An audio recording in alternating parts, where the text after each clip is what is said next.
Positiva creemos en el poder de la colaboración, en la fuerza de los sueños y en la importancia de estar siempre presentes. Nos impulsa el deseo de proteger lo que somos y lo que seremos. Positiva, la aseguradora de todos los colombianos. A todos los seguidores del Tercer Canal, muy buenos días.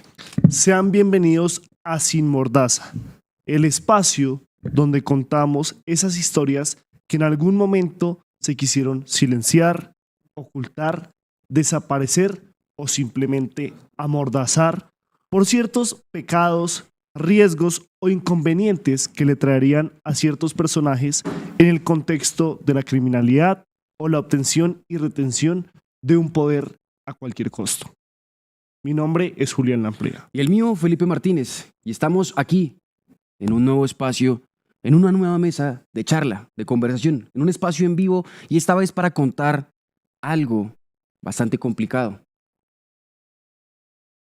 Tenemos en nuestras manos lo que sería la cronología de diferentes hechos, pero antes de empezar con la historia y de continuar con este nuevo espacio llamado Sin Mordaza, queremos invitarlos a que compartan esta transmisión, a que también le den like y se suscriban, que nos sigan en nuestras diferentes redes sociales y que también estén muy atentos al chat de YouTube y Facebook, que estaremos leyendo sus comentarios.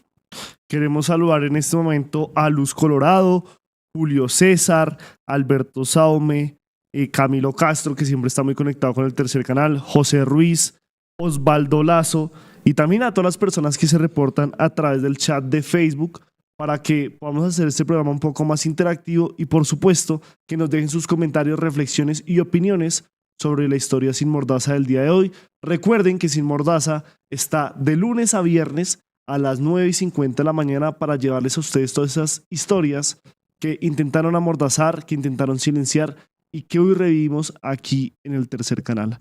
Así que, no siendo más, comenzamos con la historia Sin Mordaza del día de hoy.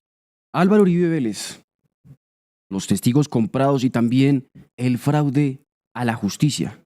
La pregunta que hacemos, ¿condenado o absuelto? Todo el mundo habla de que esto tiene orígenes en lo que serían las denuncias de Iván Cepeda, hoy precandidato presidencial. Pero la historia comienza en los pasillos del Congreso, en el mismo lugar donde se hicieron las denuncias, pero con otro personaje, con el senador en ese entonces, Gustavo Francisco Petro Urrego. Allí se lidiaron denuncias sobre paramilitarismo y también sobre lo enquistado que se encontraban en la política regional.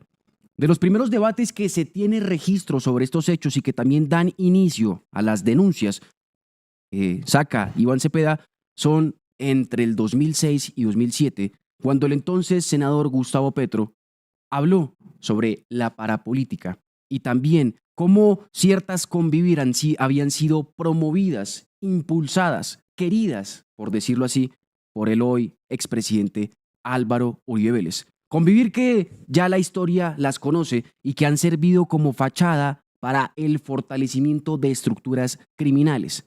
En este caso, los uniformados Autodefensas Unidas de Colombia o paramilitares. Sí, unas denuncias que el mismo Gustavo Petro hizo de el actuar en la gobernación de Antioquia del señor Álvaro Uribe Vélez y que representan ese primer hito donde se le mostró al país esa relación entre cientos gobernaciones, específicamente la de Álvaro Uribe Vélez y la de Antioquia, con el proyecto de las convivir y el paramilitarismo en todo el país. El segundo hito fundamental ocurrió el 17 de septiembre de 2014. El entonces representante de la Cámara, Iván Cepeda, citó un debate presentando testimonios audiovisuales de exparamilitares como el señor Juan Guillermo Monsalve Pineda, hijo del mayordomo de la hacienda Guacharacas, y Pablo Hernán Sierra, alias Alberto Guerrero, comandante del bloque Cacique Pipintá de las Autodefensas. Ellos señalaron al expresidente y entonces senador Álvaro Uribe Vélez de haber participado supuestamente en la creación del bloque metro de la SAUC.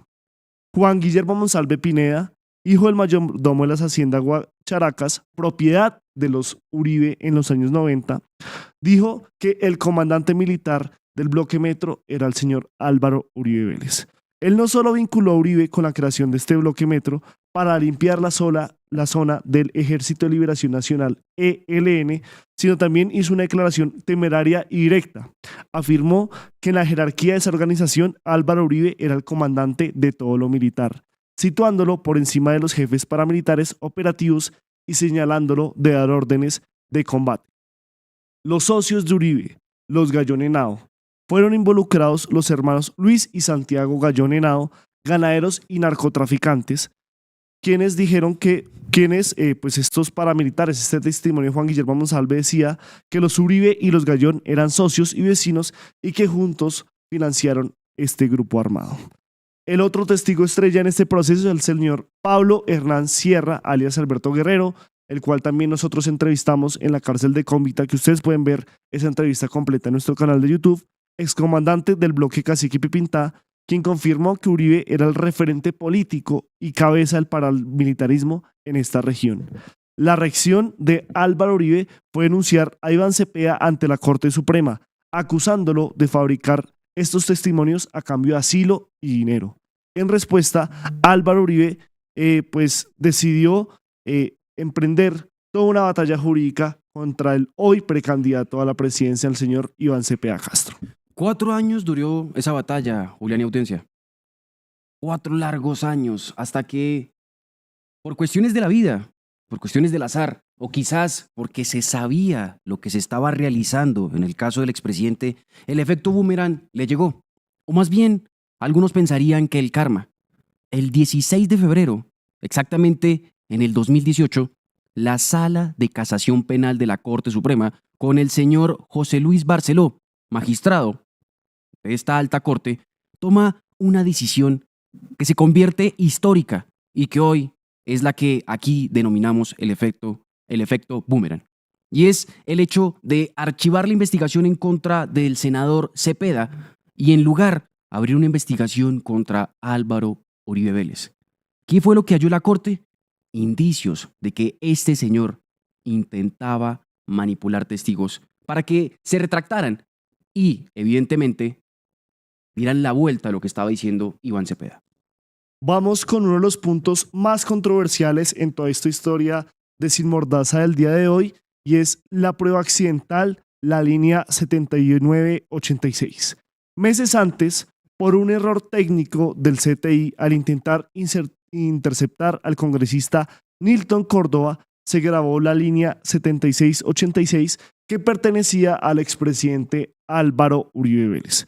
¿Qué fue lo que se halló? Conversaciones con el abogado Diego Cadena, autodenominado como el abogánster, con ese audio histórico que ya quedó en la memoria de todos los colombianos, donde dice proceda, doctor Diego, proceda, haciendo referencia a esa ayuda que le iban a prestar a Juan Guillermo Monsalve, condenado a más de 40 años de prisión por un secuestro cuando era paramilitar.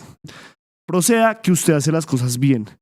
Que no entren los que no tienen que entrar. También fue otra de las frases más contundentes que se escuchó en esas interceptaciones al señor Diego Cadena y al señor Álvaro Uribe Vélez. El impacto de estas grabaciones se convertirían en la columna vertebral de la acusación, aunque la defensa siempre alegó que estas interceptaciones fueron ilegales. Hay otro punto muy importante aquí en esta historia que, analizando ya con los ojos del periódico del día de ayer, anunciaba lo que iba a pasar con Álvaro Uribe Vélez y el tema de la fiscalía. Aquí es cuando el señor, el expresidente, acude al búnker para hablar con una de las personas muy reconocidas en el gobierno de Juan Manuel Santos. El fiscal de la paz se llamaba Néstor Humberto Martínez.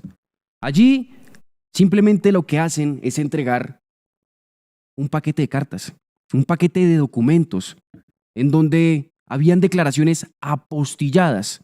Esto para mencionar su veracidad y que evidentemente eran legales. La cuestión es que la letra que allí se encontraba o los nombres que tenían esas cartas eran provenientes de exparamilitares extraditados a Estados Unidos. Y aquí aparece uno de los nombres más cuestionados en medio de este proceso: Juan Carlos Sierra Ramírez, alias El Tuzo Sierra. ¿Qué es lo que buscaba la defensa del expresidente Uribe entregando esto a Néstor Humberto Martínez, al supuesto fiscal de la paz? Nada más y nada menos que decirle a la Corte Suprema: a las altas cortes que habían ignorado pruebas. En el caso del Tuso Sierra, donde se decía que políticos de izquierda le habían ofrecido beneficios para hablar de Álvaro Uribe Vélez. Y también mostrar que la Fiscalía abrirá una investigación paralela que le fuera favorable, que le ayudara. Aunque Martínez, el entonces fiscal, recibió la denuncia, como ya sabemos, las altas cortes mantuvieron esta información, o más bien la competencia para investigar al expresidente. Recordemos también que paralelo a la entrega de estas cartas del expresidente Uribe en compañía de senadores del Centro Democrático que actualmente están en legislatura, como el señor Honorio Enríquez, entre otros, fue el escándalo del cartel de la toga. Entonces se vio un poco tapado el tema de la entrega de esas cartas que hizo muy visible el señor Álvaro Uribe Vélez con la aclaración ese mismo día, en 2018, del exfiscal o entonces fiscal Néstor Humberto Martínez sobre Luis Gustavo Moreno y todo el cartel de la toga que se estaba haciendo en las altas cortes y que está investigando la Fiscalía General de la Nación. Pero ahora vamos con el entramado fáctico, la operación retractación. Simultáneamente a la visita al fiscal Néstor Humberto Martínez, se activó una operación en las cárceles para conseguir retractaciones utilizando viejas amistades y jerarquías criminales. Vamos a ir por cada uno de los hechos relevantes que incluso pues se tuvieron en la última etapa del juicio. El primero, la conexión, la picota, el cuñado y la misa. La defensa necesitaba llegar a Juan Guillermo Monsalve, quien no recibía a nadie del uribismo. El encuentro social. El abogado Diego Cadena contactó a la operadora política Vicky Jaramillo en un encuentro social. En una misa o reunión privada, Jaramillo le comentó a Cadena que ya tenía la llave de acceso, pues era muy amiga de Ricardo Williamson, quien era el cuñado del señor Pardo H., el compañero de celda del señor Juan Guillermo Monsalve. El enlace familiar. Williamson resultaba ser el cuñado de Enrique Pardo H., un condenado por secuestro que compartía celda con Monsalve. La ejecución. A través de Williamson se instruyó a Pardo H. para convencer a Monsalve de que Uribe era Dios y que todo estaba por encima de él y que tenía que ayudarle a Uribe porque si no iba a terminar fregado. Pásese para este lado, le dijo Ricardo Williamson en esa grabación histórica en la cárcel Picota, donde el señor Juan Guillermo Monsalve, a través de un reloj espía dado por su esposa de ese entonces, hoy víctima, reconocida en este caso, la señora Deyanira Gómez, grabó como Pardo H. lo estaba convenciendo o trataba de convencerlo para que se retractara de esas afirmaciones que habría dado en la entrevista con Iván Cepeda en 2014, expuestas en el debate de 2014, y que por supuesto se fuera al lado del dios Uribe Vélez, que tenía todas las de ganar. Esto hablando al testigo para que Diego Cadena entrara a la cárcel el 22 de febrero de 2018 a ofrecer beneficios en la Jurisdicción Especial de Paz y la revisión de condena del mismo Juan Guillermo Monsalve. Aquí en esta época ya estamos en un momento bastante crucial del juicio del expresidente. Y es que más o menos el 16 de febrero ya la Corte había cambiado la situación en contra del senador Iván Cepeda y compulsando copias para investigar a Álvaro Uribe Vélez. ¿Qué es lo que menciona la Fiscalía sobre estas fechas de febrero a lo que serían los meses siguientes? Es que aquí se acelera la labor de Cadena y también de varios de los compañeros de Álvaro Uribe Vélez, precisamente para contar la triste historia que hoy se quiere amordazar, haber sobornado a testigos. Y es el caso de aquí, y es el caso, por ejemplo, del episodio de Neiva, en donde también se puede comprobar este aspecto. Muchos han escuchado sobre Álvaro Hernán Prada, hoy flamante magistrado del Consejo Nacional Electoral.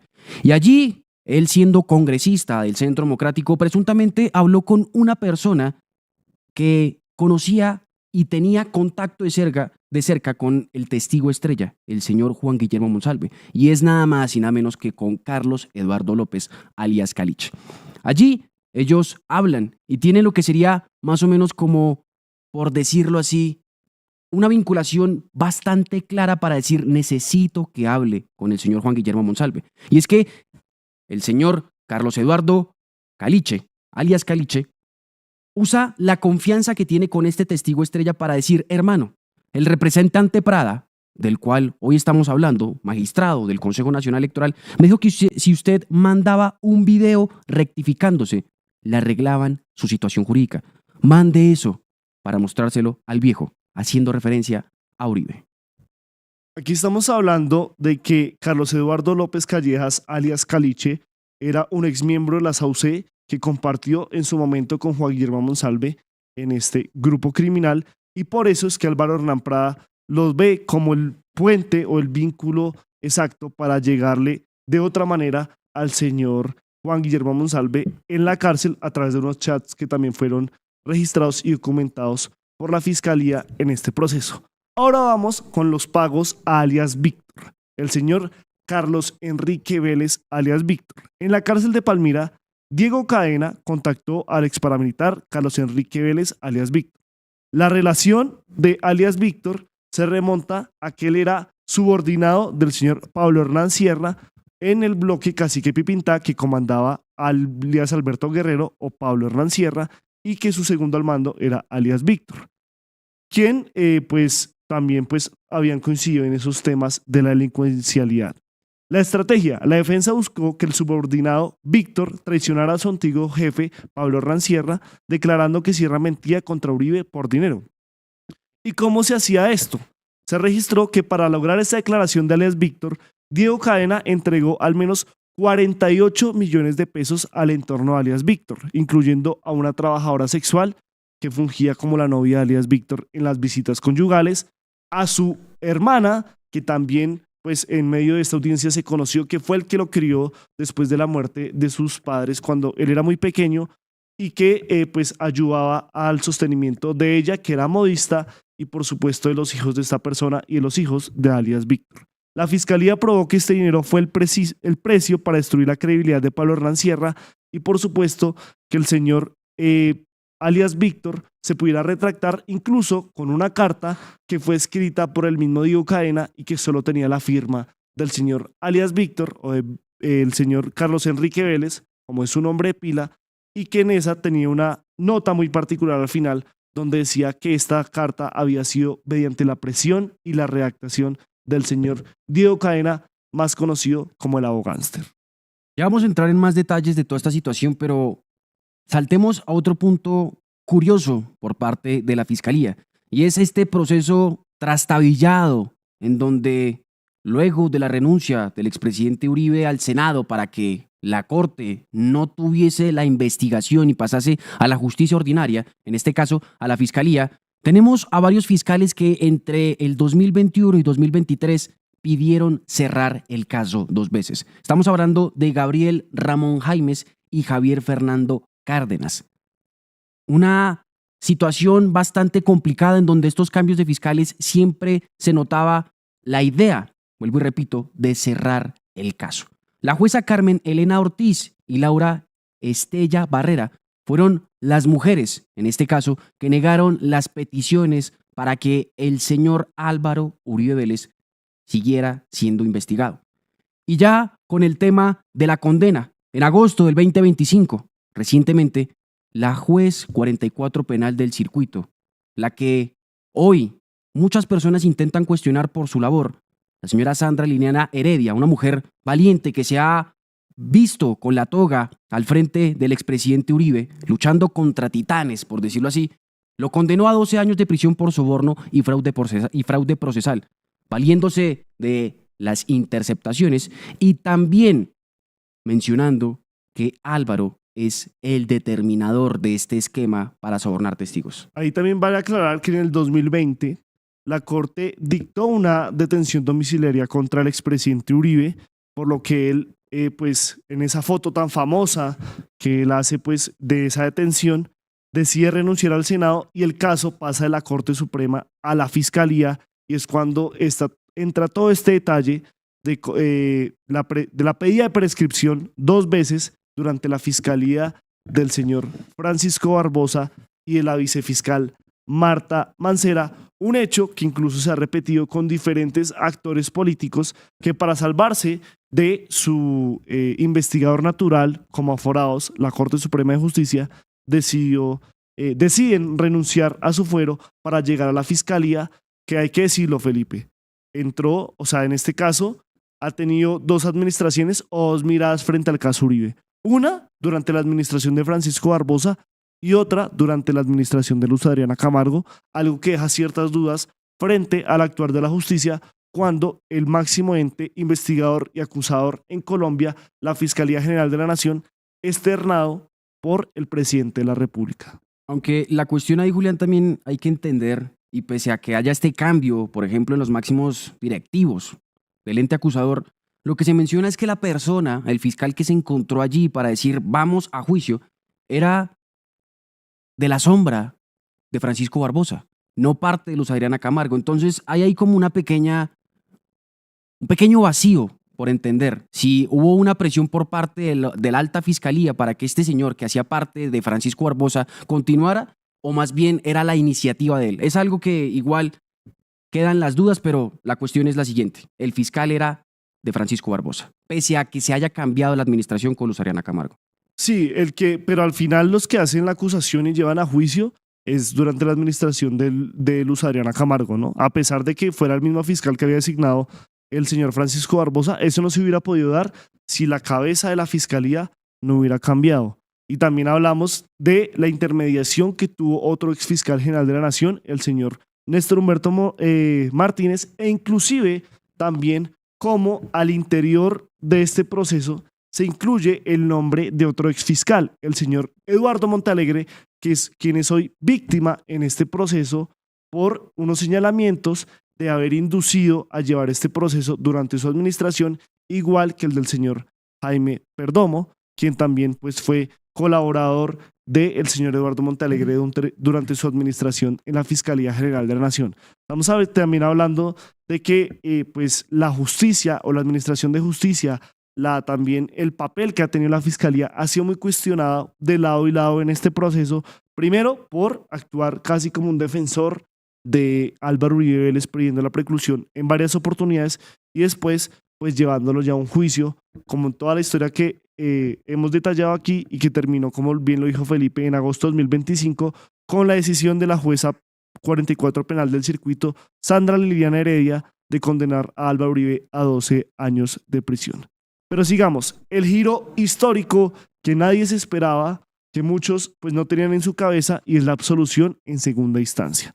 En octubre de 2025, para ser más exactos, el 21 de octubre de 2025, la defensa de Álvaro Uribe Vélez ya había apelado ante el Tribunal Superior de Bogotá la decisión de ser condenado a 12 años de prisión por fraude procesal y compra de testigos. La Sala de Decisión Penal emitió su fallo revocando la condena y absolviendo al expresidente. La votación fue de 2-1. Recordemos que la Sala de Decisión estaba integrada por 3 magistrados porque es un tribunal. Manuel Antonio Merchán Gutiérrez, magistrado ponente. Alexandra Osa Sánchez, otra de las magistradas que estaba en este tribunal. Y María Leonor Oviedo, quien fue la que salvó el voto. La decisión mayoritaria, con los votos de Manuel Antonio Merchán Gutiérrez y Alexandra Osa Sánchez, esta mayoría tumbó la sentencia condenatoria basándose en que había una prueba ilícita. Por eso es que aquí es trascendental todo el tema de las interceptaciones que se le habrían hecho por error en un principio al expresidente Álvaro Uribe Vélez y a su abogado, el señor Diego Cadena. Declararon nulas las interceptaciones telefónicas de la línea 7986, considerando que no fue un error de buena fe, sino una violación al debido proceso y a la intimidad del expresidente, pues el CTI sabía a quién escuchaba y no tenían orden judicial específica contra este personaje. La segunda razón es la duda razonable. Al excluir los audios, la prueba reina durante todo este proceso, consideraron que los testimonios de estos delincuentes como Monsalve y alias Víctor no eran suficientes para probar la orden directa de Uribe de pues, actuar para que ellos contradijeran lo dicho por Pablo Hernán Sierra y por las mismas declaraciones de Monsalve en el pasado expuestas por el señor Iván Cepeda. Pero aquí hubo un salvamento de voto, la disidencia en esta decisión. La magistrada María Leonor Oviedo se apartó de sus 2 compañeros y firmó un salvamento de voto argumentando que la condena debía mantenerse. Sus argumentos fueron, primero, que era un hallazgo inevitable. Debido a la validez de las interceptaciones, pues revelaban un delito en curso que el Estado no podía ignorar, así haya sido de manera espontánea o de manera equívoca que llegaron a pues acceder a las conversaciones de Álvaro Uribe Vélez. Segundo, el rol del determinador. Sostuvo que era inverosímil que el abogado Diego Cadena actuara solo, pagando millones y orquestando traiciones como la de Víctor versus el señor Pablo Hernán Sierra, sin autorización expresa de su cliente, en ese caso el señor Álvaro Uribe Vélez. ¿Y hoy día cómo nos encontramos? Pues frente a lo que sería la tercera instancia, por decirlo así, la casación. Uribe está en libertad, haciendo campaña. Sin embargo, las víctimas en este proceso han pedido exactamente llegar a esa instancia, a la casación. El expediente viaja nuevamente a la Corte Suprema de Justicia, donde Uribe en el 2018 quiso huir. Y muchos piensan que quizás ahí va a haber justicia. Esperemos que los togados que en algún momento pidieron cárcel al expresidente nuevamente lo hagan, pero claro, con las garantías que se merece, por más que haya sido, haya hecho o quiera hacer. Toda persona en Colombia merece un buen proceso y esperemos que la Corte Suprema lo haga. El alto tribunal deberá dirimir el conflicto entre la tesis del señor Merchán y de Osa. Merchán, que también ha sido cuestionado por todo el tema de lo que tiene que ver con el cartel de la toga y supuestamente por haber ayudado a su hermana y cuñado en medio de esta situación, y también con un hermano que hace parte de la fiscalía, en donde ha hecho acuerdos con también diferentes criminales, preacuerdos, que está en su derecho, pero dejan también ciertas dudas sobre la labor, no solo del magistrado Merchán, sino de la familia Merchán. Ahora toca ver el tema del salvamento de voto de la magistrada Oviedo para decidir si se cierra o no el caso y la condena de 12 años. Pero también hay un punto importante frente a toda esta situación, que es lo que sería el cierre del juicio, que pocos han hablado, y es el tema de que Diego Cadena, en medio de la situación tan complicada que se le atraviesa y también esperando lo que sería su segunda instancia para ver si es libre o nuevamente condenado, está el tema de haber hablado con un narcochofer, con Carlos, con Manuel Antonio Castañeda, una persona que conoce muy bien de adentro cómo es que funciona el tema de la Unidad Nacional de Protección en el gobierno de Iván Duque y cómo también supuestamente se utilizaban camionetas para ser cargadas de cocaína y así llevarlas a diferentes partes de Colombia con la anuencia de la policía de tránsito nacional y con cualquier otro actor que se encuentre en estas zonas. ¿Qué fue lo que pasó con todo este tema? Que supuestamente Diego, escuchando el juicio y buscando también las maneras para zafarse de lo que serían los grilletes que en algún momento lo iban a atrapar, era decir: hermano, usted que conoce bien la situación y que también tiene, por ejemplo, a Miguel Ángel del Río como su apoderado, como su abogado, hagamos un complot, vinculémonos a él, a Cepeda y a las personas que están haciendo oposición a Álvaro Uribe Vélez con el tema del narcotráfico. Y hoy, nuevamente ese tema se sigue reviviendo en las redes sociales y en esta batalla entre estos dos personajes, entre la persona que supuestamente fue presionada o con su amor a Álvaro Uribe Vélez buscó testigos para sobornarlos y las personas que estaban defendiendo y hoy defienden a Iván Cepeda. Sí, digamos ahí usted toca un punto muy importante porque varios de los testigos, cuando fueron preguntados, obviamente a favor del expresidente Uribe, como lo es Álvaro Hernán Prada, como lo es el mismo Tuso Sierra, como es el mismo Andrés Felipe Arias, como es el mismo Néstor Humberto Martínez, pues hablaban de que esto simplemente fue una iniciativa por el respeto y la consideración que tenían con el expresidente Uribe y este supuesto complot en su contra, para que activamente y sin ninguna presión ellos declararan en contra de lo que estaba diciendo Juan Guillermo Monsalve y Pablo Hernán Sierra sobre ese presunto vínculo de Álvaro Uribe Vélez con la creación del bloque Metro y obviamente la expansión de todo el histórico movimiento paramilitar en Colombia desde la gobernación de Antioquia, e incluso hablan de sus comportamientos con narcotraficantes desde que está en la Aerocivil. O sea, todo esto se supone que fue espontáneo. Por ejemplo, el caso de la misa donde Vicky Jaramillo se encontró con Ricardo Williamson y que casualmente pues coincidieron y fue el puente para que Diego Cadena pudiera decirle a Pardo Hache que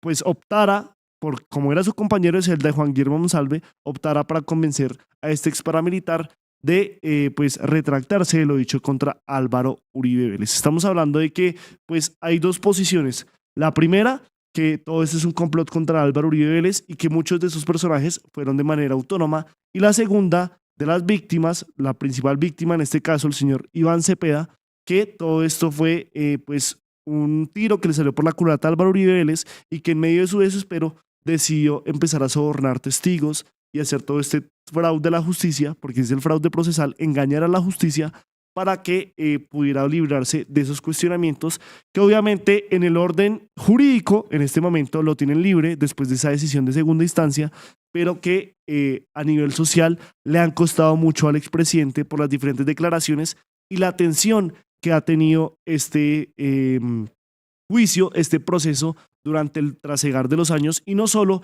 en estos más de 60 días de juicio que ustedes pudieron ver por el Tercer Canal, por RTBC y por diferentes medios de comunicación que se volvió pues un tema central en la agenda pública. Pero también quisiera relatar sobre algunos hechos que pues llaman la atención y que nos llevaría a pensar a que aquí hay una mordaza que le quisieron poner a estos vínculos o a este proceso y es la cantidad de testigos, o no la cantidad, sino los testigos, porque así hubiera sido solo uno, es de preocuparse que fueron asesinados en medio de este proceso o que están muertos en medio de este proceso. El primero, Carlos Enrique Areiza Arango, ex paramilitar, testigo en el caso de falsos testigos contra Cepeda y en investigaciones de parapolítica, incluyendo al exgobernador Luis Alfredo Ramos, aliado de Álvaro Uribe. Confesó haber dado falso testimonio bajo presión.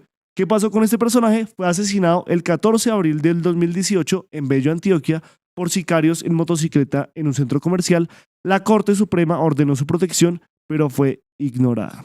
Vamos también con el señor Francisco Villalba Hernández, ex paramilitar del Bloque Metro, implicado en la masacre del Aro de 1997, donde murieron 17 personas durante la gobernación de Uribe en Antioquia. Asesinado en 2007 en circunstancias violentas que no se han podido determinar con exactitud cómo fueron esas circunstancias, pero que también era testigo contra Uribe en este proceso por los vínculos paramilitares y que hizo precisamente parte de ese grupo que se le adjudica al expresidente Uribe. Ahora Ahí, hablamos de... ese señor Villalba, a mí lo que más curiosidad me da es realmente las denuncias que él hizo si eran ciertas, en el punto de que él tenía una foto en donde supuestamente estaba con el expresidente Uribe, en ese entonces gobernador, y que le habían dado una medalla por haber realizado la masacre de la cual usted denuncia. A mí, por ejemplo, si esa información llega a salir, que dudo que vaya a aparecer por estos años o en los siguientes, dejaría muy en claro lo que serían esos vínculos de el paramilitarismo en Antioquia y la gobernación de este personaje. Seguimos con José Orlando Moncada Zapata, alias Tasmania, paramilitar implicado en la falsificación de documentos y cartas para desacreditar las investigaciones contra Uribe como la parapolítica. Asesinado en 2007, poco después de retractarse en una carta falsa que beneficiaba a Uribe, liberado en la prisión 23 días antes de su muerte. Recordemos que este señor también fue vinculado a ese complot que le querían hacer al entonces auxiliar de la Corte Suprema de Justicia, al señor Iván Velázquez, exministro de Defensa del gobierno Petro, con pues esa presunta ayuda o ese soborno que estaría recibiendo para exculpar a paramilitares de sus responsabilidades en diferentes masacres, vinculado a intentos de manipulación de pruebas en el caso. Su retractación lo convirtió en un testigo en contra. Ahora vamos con uno que fue hace poco, que se conoció, bueno, que fue asesinado, el señor alias Castañeda, de apellido Muñoz. El ex paramilitar, testigo polémico en el juicio por soborno a testigos, negó vínculos directos con Uribe, pero su testimonio fue controvertido por diferentes pruebas y otros testimonios durante ese proceso. Falleció el 15 de julio de 2025, poco antes del fallo inicial de la condena. En julio de 2025, recordemos que fue ese fallo de Sandra Heredia. Causas que no han sido detalladas, pero reportado como natural y sospechoso en el contexto de este juicio contra el expresidente Álvaro Uribe Vélez. Estamos hablando de al menos 4 testigos que habrían muerto durante este proceso, que no inició con esas declaraciones de Juan Guillermo Monsalve y Pablo Hernán Sierra en lo que fue ese debate control político en 2014, sino que inician incluso antes con los debates de Gustavo Petro del paramilitarismo en Antioquia, que señalaban en ese entonces al presidente de la República, Álvaro Uribe Vélez. También usted hablaba de algunos conflictos que tiene o algunos señalamientos que se le han hecho directamente al magistrado ponente del Tribunal Superior de Bogotá, que no solo tiene el tema de pues esa desacreditación que tuvo ante la Corte sobre esas interceptaciones que son las pruebas reinas, sino también de un conflicto de interés que tuvo en hechos anteriores. Por ejemplo, Merchan fue un juez de control de garantías en un proceso contra su concuñado, el exmagistrado Alcibiades Vargas Bautista, condenado en marzo de 2025 a 10 años de prisión por cohecho y prevaricato. Vargas Bautista recibió sobornos alrededor de 244 millones de pesos de narcotraficantes y procesados por homicidio en el Meta para dictar fallos favorables. Durante el trámite, Merchan no se declaró impedido pese al parentesco. Su hermana María Claudia Merchan Gutiérrez está casada con Carlos Alberto Vargas Bautista, hermano de Alcibiades.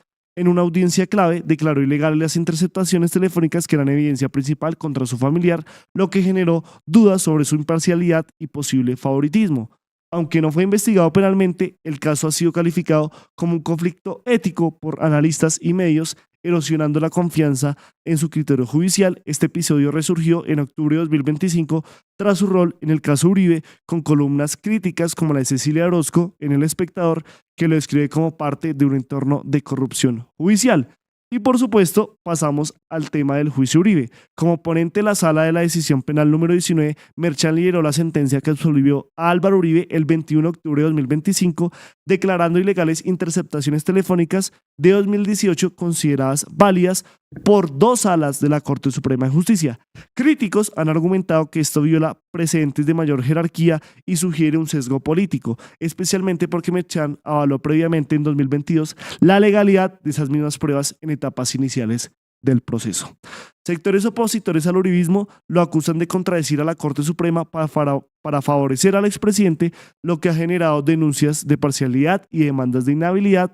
El presidente Gustavo Petro incluso lo criticó públicamente a través de su cuenta en X, alegando que el fallo ignora evidencias de sobornos. Además, su entorno familiar pues se relaciona indirectamente con el caso Uribe, ya que alias Cesarín, mencionado en este proceso, fue beneficiario por el concuñado de Merchan. O sea, estamos hablando de una tormenta perfecta, de muchos cuestionamientos y también una central discusión, que es si estas interceptaciones Álvaro Uribe Vélez, que en un principio no eran para él, pero que detectaron un valor, un actuar criminal, si eran legales o no.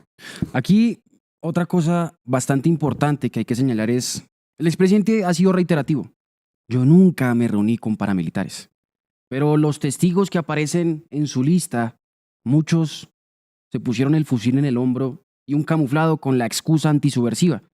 Sin embargo, a mí lo que más me sorprende son otras personas, y es el tema de la supuesta involucración, por decirlo así, o más bien participación de la oficina de Envigado en este caso. Y es para detallar el punto del señor Juan Carlos Sierra Ramírez, alias el Tuzo Sierra, quien proporcionó las declaraciones a favor de Uribe. Y fuentes lo identifican como un miembro o como el brazo operador de la oficina Envigado. Y es que para lograr lo que sería este enlace y también tener la retractación que iba a favorecer al expresidente, aparece el supuesto líder o uno de los líderes también de la oficina, el señor Hernando Giraldo alias Cesarín, quien mientras estaba preso en Cómbita era el intermediario para poner en contacto a los internos con la abogada Ángela López, y esto facilitando la recolección de falsos testimonios. Ángela, que poco o casi nada se habla sobre ella, fue la abogada que escribió las cartas espurias que menciona la fiscalía de los 3 presos en Cómbita junto con Diego Cadena. También es la apoderada de alias Cesarín y lo llama mi Cesarín en algunas de sus comunicaciones. Esto es bastante complicado porque igual uno logra entender cómo funciona ahora la estructura político/criminal en estos juicios. el enemigo de mi enemigo es mi amigo. En este caso será así, o más bien habrán beneficios por parte de estos dos actores, tanto de la oficina como de la defensa del expresidente Álvaro Uribe Vélez, porque también en medio de este juicio se escuchaba a los abogados del expresidente tener contacto con estas personas. Y uno dice, ¿qué es lo que está sucediendo aquí? ¿Cómo son esas relaciones? Por más que el expresidente sea inocente y no tenga absolutamente nada que ver, estas relaciones continúan. ¿Sirven para algo, por ejemplo, para lo que será las elecciones del 2026? ¿Fungirá otro apartado o operarán de otra manera también estas relaciones que se tienen? Son las preguntas que también hay que resolver porque, vuelvo y repito, aunque el presidente Uribe Vélez en ese entonces y también hoy siendo candidato al Senado, haya mencionado que nunca se ha reunido con paramilitares, aquí queda en dudas no la relación con los uniformados, sino con los civiles que fungen en parte como segundones de estos grupos criminales. En este caso, la oficina Envigado. Queremos saludar a las más de 400 personas que en este momento siguen conectados con nosotros, hablando de esta historia en Sin Mordaza, sobre el juicio contra el expresidente Álvaro Uribe Vélez y esa presunta compra de testigos y el presunto fraude a la justicia o ese presunto fraude procesal. Porque aquí también hay varios hechos o varios procesos que se están llevando en paralelo. Por ejemplo, a partir de la decisión del Tribunal Superior de Bogotá de absolver al expresidente Álvaro Uribe Vélez en segunda instancia, se conoció que le compulsaron copias al señor Carlos Enrique Vélez, alias Víctor. O sea, ¿qué es compulsar copias? Que lo van a investigar por un presunto falso testimonio o ese presunto fraude procesal por hacer que, o por, en palabras castas, en un principio decir una cosa, luego decir otra y hacer que la justicia pues cayera en error, que ese es el fraude procesal. Eso es por el señor Carlos Enríquez Vélez, alias Víctor. Pero también estamos hablando de otro proceso que se lleva en paralelo contra el señor Diego Javier Cadena y su socio, el señor Juan José Salazar. Hablamos de que ese juicio inició en mayo de 2025 en el Juzgado Tercero Penal del Circuito de Bogotá con testigos como Héctor Romero y Yanira Gómez, que declararon ratificando irregularidades y la Fiscalía mostrando videos de las visitas de Cadena a diferentes cárceles del país para buscar esa retractación de estos testimonios. El 15 de agosto de 2025, la sentencia en primera instancia, el juez tercero penal del circuito condenó a Cadena a 7 años de prisión domiciliaria por soborno a Monsalve. Se acreditó oferta de beneficios por 48 millones de pesos que ellos llamaron ayudas humanitarias al señor alias Víctor, y es absuelto de fraude procesal y soborno relacionado con el señor Carlos Enrique Vélez por duda razonable en las pruebas. Cadena permanece en libertad durante el proceso por bajo riesgo de fuga, y recordemos que en medio de esa primera instancia, de esa condena que le dieron al señor Diego Cadena, pues pasó lo del episodio del narcochofer que denunciaron Miguel Ángel del Río, abogado de Yanira Gómez y de Juan Guillermo Monsalve, y el señor Iván Cepeda, principal víctima en este caso, donde supuestamente el señor Diego Cadena estaba por medio también del señor, ¿cómo se llama el narcochofer? Manuel Antonio Castañeda. Manuel Antonio Castañeda. Estaban buscando personajes del FBI y autoridades estadounidenses para que iniciaran acciones en contra de estos dos personajes y así delegitimar un poco las afirmaciones que hicieron durante este juicio. En agosto de este mismo año apelaron la decisión y se está esperando que la Sala Penal del Tribunal Superior de Bogotá pues defina si absuelve a Diego Cadena en segunda instancia o ratifica esta condena contra el autodenominado abogánster. Asimismo, recordemos que aquí hay otro episodio del cual no se culpó, no se condenó a Álvaro Uribe en primera instancia, pero que es también determinante en toda esta historia por el hecho también de la relación, cómo llega el señor Eduardo Montalegre, y es con la señora Hilda Janet Niño Farfán, exfiscal colombiana, quien fungió como fiscal delegada ante el Tribunal Superior de Bogotá y coordinadora de la Unidad de Derechos Humanos de la Fiscalía General de la Nación. ¿Cómo específicamente en todos los procesos de justicia y paz?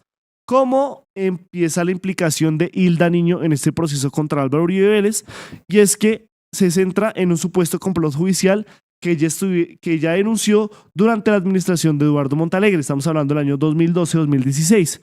y su vicefiscal, el señor Jorge Fernando Perdomo, para vincular a Uribe y a su hermano Santiago con grupos paramilitares.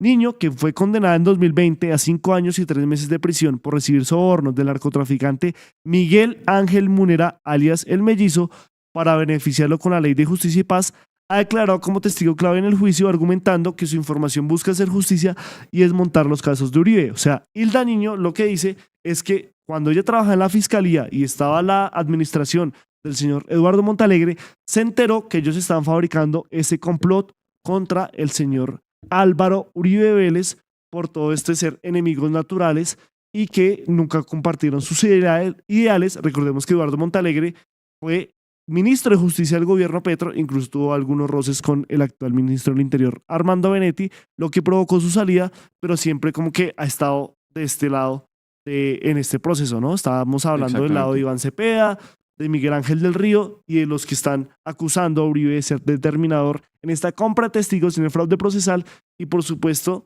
de la declaración de Juan Guillermo Monsalve y Pablo Hernán Sierra de ser también determinador en la creación, expansión y movimientos del bloque metro de la Sauce en Antioquia. Aquí el tercer canal también ha hablado mucho de, por ejemplo, ese tema que tiene que ver con Hilda Niño Farfán. Entrevistamos a varios abogados y nos han contado mucho sobre el tema, pero a lo que yo quiero llegar con este punto es que hemos hablado también de lo que sería en parte el preludio del bloque metro, y es los 12 apóstoles, lo cual Hilda Niño Farfán, según lo que ella mencionó, que después se terminó retractando, y no sé si ella también tenga que ver con falso testimonio, es el punto de ese supuesto complot, como usted lo había mencionado.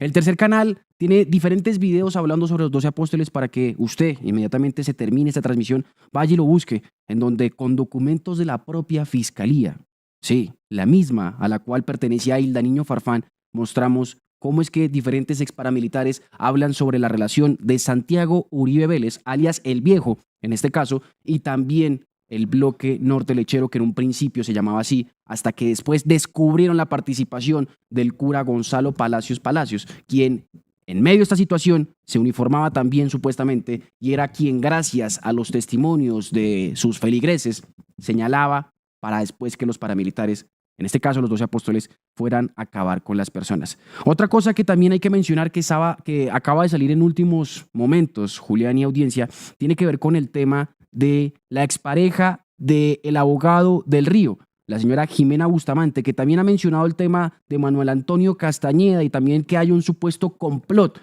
realizado por Miguel Ángel del Río para vincular a el abogánster, el autodenominado abogánster, con este tema de querer dañar la imagen tanto del abogado Miguel Ángel del Río como Iván Cepeda y también su presunta vinculación al narcotráfico. Ella ha mencionado, por ejemplo, el tema de que hubo reuniones en las oficinas del señor Miguel Ángel del Río en donde, sabiendo que habían cámaras en esta oficina, lo ideal, en palabras de ella, era que quedara una grabación comprometedora. Y también lo que menciona en la revista Semana es que a ella la quieren meter en este supuesto complot, haciéndola pasar como que conocía todo este tema y que también tenía relaciones con los personajes aquí involucrados. ¿Qué es lo que ha dicho Miguel Ángel del Río en este tema sobre el supuesto complot, la relación del narcochofer Diego Cadena y también la presunta vinculación con Estados Unidos y el narcotráfico, que tiene fotos, datos e información clave sobre este punto?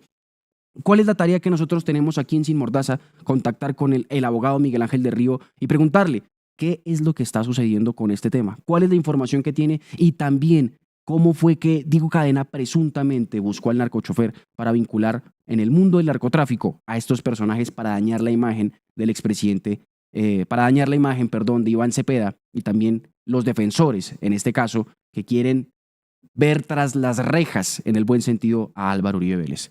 Hablamos también de otro proceso que se lleva en paralelo en relación al caso Uribe por presunta compra de testigos y fraude procesal, y es el del mismo Álvaro Hernán Prada, que después de haberse pues documentado y visto ante la opinión pública y por supuesto ante los entes judiciales su papel con alias Caliche para que se ayudara a que Juan Guillermo Monsalve se retractara, fue la Corte Suprema de Justicia, quien es su juzgador natural, ya que este personaje fue aforado era representante de la Cámara durante estos hechos, pues lleva un proceso en el cual se inició formalmente el juicio en mayo de 2024, pero que hasta el momento pues reposa en los anaqueles de la justicia porque no se ha continuado más con este proceso. Incluso en medio de este proceso contra Álvaro Hernán Prada, él fue testigo en el juicio contra el expresidente Álvaro Uribe Vélez. Él fue a dar sus declaraciones en estos más de 60 días de juicio, pero hasta el momento no se conoce mayor avance de su proceso en la Corte Suprema de Justicia. Y también recordemos que lo dicho antes por mi compañero sobre el hermano menor de Álvaro Uribe Vélez, el señor Santiago Uribe Vélez, él inició un juicio en 2020-2021 y casi 3 años después, en noviembre de 2024, fue absuelto en primera instancia con unas críticas muy severas contra el juez que llevaba este proceso, porque se demoró más de 2 años para una sentencia que casi todos sabían que iba a ser la absolutoria. Así que estamos hablando de varios procesos que confluyen en todo este caso de Álvaro Uribe Vélez y que sin duda hay varias mordazas que hay que destapar porque no todo está dicho y estamos esperando qué va a resolver la Sala de Casación Penal de la Corte Suprema de Justicia, que esto más que una tercera instancia es un recurso después de el fallo del Tribunal Superior de Bogotá y de Cundinamarca para saber si realmente el expresidente Uribe es culpable por el soborno a testigos y el fraude procesal o es inocente por estos mismos hechos, con el tintillo o con la sombra o con lo que queda en el panorama de la opinión pública, y es que además de que haya comprado o no testigos, que haya engañado o no a la justicia, si realmente tiene nexos con los paramilitares y fue determinador en la fundación del Bloque Metro de las Autodefensas Unidas de Colombia. Ahora, 13 años pasaron para llegar a juicio y quizás este proceso ahora vaya a sacar cédula, en el sentido de que puede que se cumplan 18 años, porque en casación tienen un máximo de 5 años para ver sobre si condenan, absuelven, quitan años o ponen más años a la condena del expresidente Álvaro Uribe Vélez. Y ya para finalizar con este tema, Julián, quisiera cerrar con el tema del Consejo Nacional Electoral, porque hay personas que a mi parecer, en medio de esta situación, con el tema del narcochofer, con el tema de Álvaro Hernán Prada, dice mucho sobre su labor como jueces, por decirlo así, del tema electoral. Y es que, como el narcochofer Manuel Antonio Castañeda llevaba cocaína en las camionetas de un subdirector de la UNP de Ronald Rodríguez Rosso, ¿será acaso que el magistrado hoy día, Alfonso Campo, que era jefe de Ronald, conocía esta situación? ¿Será acaso que se tiene en medio de estas altas cortes personas que conocen de delitos o que están vinculadas al delito? Porque también está Álvaro Hernán Prada metido en esta misma situación. Uno con el juicio del expresidente, otro quizás con el conocimiento del narcotráfico y el contrabando dentro de la Unidad Nacional de Protección en el gobierno de Iván Duque. ¿Y por qué digo contrabando? Porque también otro subdirector estuvo acompañando al magistrado Campo Martínez es Alexander Galeano, persona que según la propia fiscalía lo han vinculado con Papá Pitufo. Así que, por más que quisiéramos hablar de que el expresidente no se ha reunido con narcotraficantes o con paramilitares, su entorno, las personas que quizás lo abrazan, que se codean con él, que se toman un tinto o que se van a montar con la yegua, están muy, pero muy vinculadas a este tema. Y la justicia, tarde o temprano, tendrá que llamarlos. A veces cojea, a veces va con muletas, pero que llega, llega. Sí, ¿será que llega o a veces es amordazada? Eso es lo que aquí en este preciso programa realizamos. Bueno, aquí vemos muchas mordazas. Yo creo que nada está dicho, tenemos que esperar porque pues aquí no somos jueces, simplemente exponemos los hechos, pero si identificamos ciertas mordazas que hay más de 4 testigos asesinados. Estamos también hablando de contradicciones y de retractaciones que quisieron hacer mediante presión con dinero y con ayudas, que son señalamientos de lado y lado, ¿no? O sea, también no podemos desconocer que a Iván Cepeda, a la misma Piedad Córdoba, en esas visitas que hicieron a diferentes cárceles, se les acusa también de haber ofrecido beneficios para estos personajes para que de alguna manera rindieran su testimonio a favor del expresidente Álvaro Uribe Vélez. Y así como los paramilitares de Uribe mintieron, los paramilitares que también estaban buscando apoyar a Iván Cepeda, igual, Pablo Hernán Sierra, el señor Víctor, Diana, tenemos varios ahí que cuentan en esta lista, así que por lado y lado lo que tenemos, más que buenos o malos, son personas que quieren amordazar o ocultar cierta información. Estamos a la expectativa de lo que pase en segunda instancia contra el caso del señor Diego Cadena. Estamos a la expectativa de cómo avanza el proceso en la Corte Suprema de Justicia contra Álvaro Hernán Prada. Estamos también hablando de que estamos pues esperando si hay demandas, si hay otro tipo de acciones contra este magistrado Merchan del Tribunal Superior de Bogotá.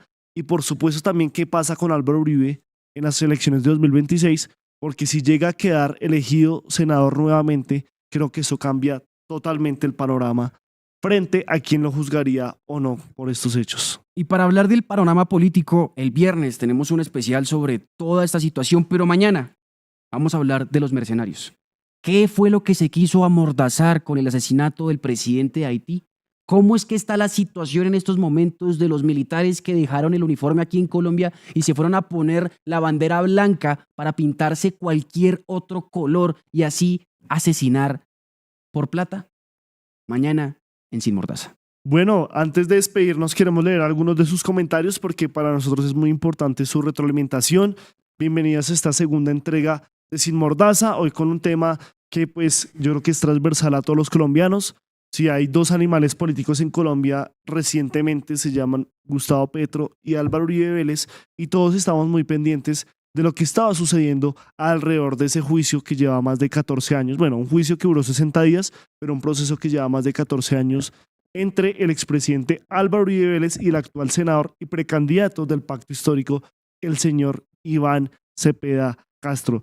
Luza Adams dice, buena información y planteamiento. Muchas gracias, Luza. Te pedimos que te suscribas, que compartas esta transmisión, que le des like a este video y por supuesto que si nos quieres dejar algún tema que quieras que investiguemos y que creas que se le puso una mordaza, aquí estaremos abiertos, como es el caso de Daniel Alfonso Ramos, que nos habla de falta que en Sin Mordaza hagan el programa de cuánto dinero dejó de recibir cada hogar por horas extras, domingos festivos, mesada 14 y a qué monto llegaría en esos años. Creo que es un tema que vale la pena. Vamos a tenerlo ahí en lista porque pues también este programa lo construimos entre todos, identificando primero cuál fue esa mordaza que se le quiso poner. Leonor Caicedo nos dice felicitaciones muchachos por ese trabajo, muchas gracias. También un saludo a Juan Aristizábal, compañero del tercer canal del Medellín de Disruptivos que nos está viendo a través de nuestro canal en Facebook. Muchas gracias Juan. Elizabeth Ibarra Ascaño dice chicos, indaguen bien de Álvaro Hernán Prada, todo un corrupto y el Partido del Centro Democrático y represente qué vergüenza para el departamento de Huila la rata de Hernán Prada, porque recordemos que ese episodio Neiva también se dio porque todos eran pues de ese territorio, todos eran originarios de ese territorio y eran pues en medio de campaña que obviamente tenían que ir a sus lugares de orígenes como es Neiva en el caso de Álvaro Hernán Prada. Luz Ángel Parodi Rojas dice que grandes periodistas, Dios los bendiga, muchas gracias Luz Ángela. Joao nos dice que le dice a Wilmer Renado que no nos invite a un café sino unas birras. Bueno, creo que también vale la pena tenerlo ahí presente. Y aquí todas las personas que nos dejan su apoyo, nos dicen también que hablan mucho del Tigre, hablar de la Esprilla, que creo que es otra mordaza que se podría hablar. Caso de MG, caso esta fundación Fin de Paz, si no estoy mal, que hizo cuando estaba asesorando a los paramilitares en todos los diálogos de justicia y paz. Bueno, muchas personas aquí dejando los diferentes comentarios y saludos sobre la historia sin mordaza del día de hoy. Y recuerden, todos los días, de lunes a viernes, a las 9:50 de la mañana, después de Periodismo Sin Corrección, van a encontrarse con Sin Mordaza. Pero no se vaya a despegar del tercer canal, que ya viene periodismo, ya viene No Copio, con nuestras periodistas Mariana Guerrero y Laura Rodríguez, en donde van a hablar también de todo el tema político electoral que está sucediendo aquí en el territorio colombiano. No se despegue, que ahorita al mediodía llega No Copio. Y recuerden, esto es Sin Mordaza, el espacio donde contamos esas historias que en algún momento se quisieron silenciar ocultar, desaparecer o simplemente amordazar por ciertos pecados, riesgos o inconvenientes que le traerían a ciertos personajes en el contexto de la criminalidad o la obtención y retención de cualquier poder a cualquier costo. Somos Sin Mordaza, el tercer canal. Una feliz mañana para todos.